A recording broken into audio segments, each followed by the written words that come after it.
Alright, so we're getting ready to dig into our F-250 Rewire.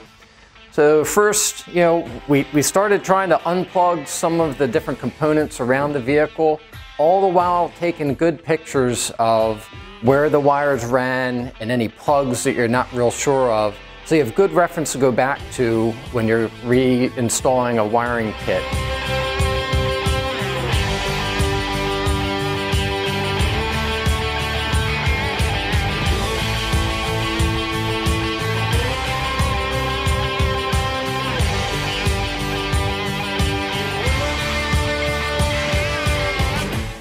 So along the way, we've already crawled under the truck and we come across this piece of auxiliary trailer wiring, and wow, look at all these butt splices. So we really dislike butt splices, and if you do your wiring job right, you won't have any of those when you get done rewiring your vehicle.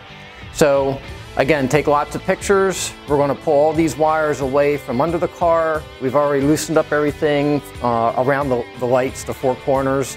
And we're going to pull the dash away and expose all the wiring behind the instrument cluster so that you can disconnect the headlight switch, the wiper switch, and any other switches that might be on the dash, as well as the steering column, to free up everything so we can get all the wiring out, take stock on what you have there, and start replacing it with a new Ron Francis kit.